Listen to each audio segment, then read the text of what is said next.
वो काम जो बड़े बड़े दिग्गज नहीं कर पाए वो कुशवाहा जी की एक लड़की ने कर दिखाया।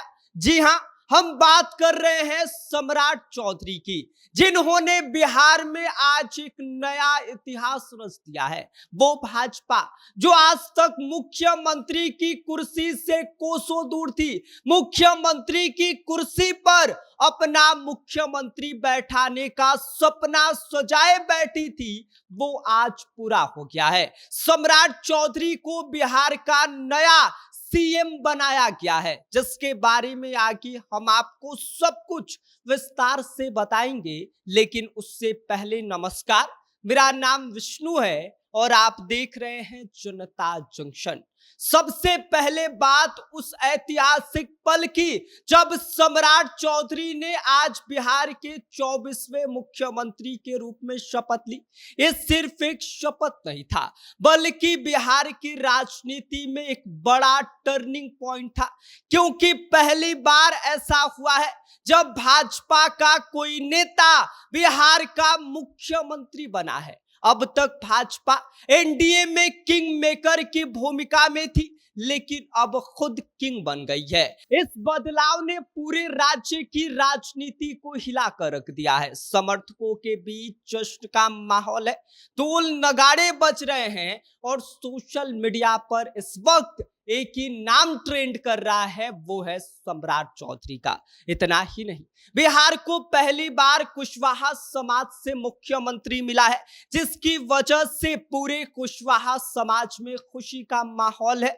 लंबे समय से अलग अलग जातियों का दबदबा रहा, लेकिन कुशवाहा समाज का ये पहली बार मौका है जब सम्राट चौधरी को मुख्यमंत्री बनाया गया है। कुशवाहा समाज से कोई प्रतिनिधि बिहार की सबसे बड़ी कुर्सी पर जाकर बैठा है। गांव गांव में खुशी का माहौल है, लोग इससे अपने सम्मान से जोड़कर देख रहे हैं। यह फैसला आने वाले समय में बिहार की सामाजिक और राजनीतिक समीकरणों को भी बदल सकता है। सम्राट चौधरी को मुख्यमंत्री बनाने के पीछे एक कारण है उत्तर प्रदेश का विधानसभा चुनाव।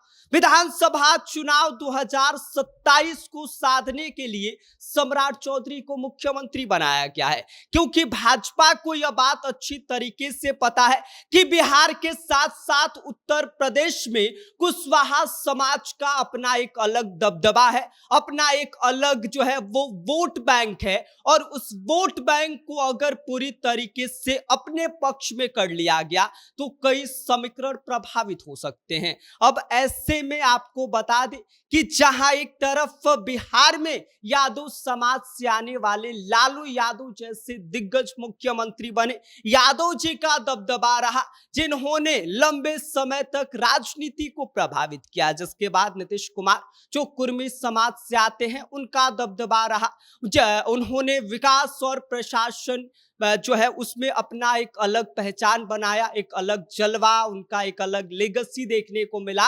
लेकिन अब बारी आई है कुशवाहा समाज की। सम्राट चौधरी का मुख्यमंत्री बनना इस बात का संकेत है कि बिहार की राजनीति अब और ज्यादा जो है वो बदलती हुई दिखाई देने वाली है, क्योंकि हर समाज को प्रतिनिधित्व मिलने का यह सिलसिला बता रहा है कि बिहार में कुछ तो नया होने वाला है। सम्राट चौधरी का जलवा भी कम नहीं है भाई साहब। जिस स्पीड से उन्होंने बीजेपी में अपनी पकड़ बनाई वो किसी फिल्मी स्टोरी से कम नहीं। पहले राजद के साथ उन्होंने अपने पॉलिटिकल करियर की शुरुआत की, बाद में जेडीयू में आए और 2018 में इन्होंने भाजपा का दामन थामा, और तब से लेकर सम्राट चौधरी ने कभी पीछे मुड़कर नहीं देखा। बिहार भाजपा में वो प्रदेश अध्यक्ष बने, इसके बाद से वो विधायक दल के नेता बने। इसके अलावा जो है उनकी जो भूमिका है वो भाजपा में धीरे धीरे बढ़ती गई, और अब देख लीजिए कि उसी भाजपा ने सम्राट चौधरी को उनकी मेहनत का फल दे दिया है। क्योंकि अब सबसे ज्यादा बिहार भाजपा अगर किसी पर भरोसा कर रही है तो वो है सम्राट चौधरी। सम्राट चौधरी को बिहार का नया मुख्यमंत्री बना दिया गया है। इनकी रणनीति, इनकी आक्रामक शैली, जमीन से जुड़ाव, इन सब ने मिलकर इनको एक ऐसा चेहरा बना दिया जिस पर अब भाजपा भी पूरी तरीके से भरोसा करती हुई दिखाई दे रही है। और इसका रिजल्ट सबके सामने है। ये सिर्फ सम्राट चौधरी की किस्मत नहीं है, बल्कि उनकी मेहनत, टाइमिंग और सही मौके की जो है उस बात का शानदार उदाहरण है। तो कुल मिलाकर बिहार की राजनीति में अब एक नया अध्याय शुरू हो चुका है। नीतीश कुमार के युग का अंत हो गया है। लंबे समय तक नीतीश कुमार बिहार की सत्ता में रहे और अब नीतीश कुमार जो है उनकी पूरी तरीके से विदाई हो गई है। सम्राट युग की एक नई शुरुआत हो गई है और इस नए युग में क्या कुछ बदलाव होगा, क्या कुछ नए समीकरण प्रभावित होंगे, किस तरीके से बिहार अब आगे बढ़ेगा, किस तरीके से आने वाले समय में कुछ नई बातें निकलकर सामने आएंगी, ये देखना बड़ा ही दिलचस्प होगा। बाकी आप इस पूरी खबर को लेकर क्या सोचते हैं, स्पेशली कुशवाहा जी के बेटे को लेकर क्या सोचते हैं, अपनी राय हमें कमेंट कर दीजिए। आप देख रहे हैं जनता जंक्शन, मेरा नाम विष्णु।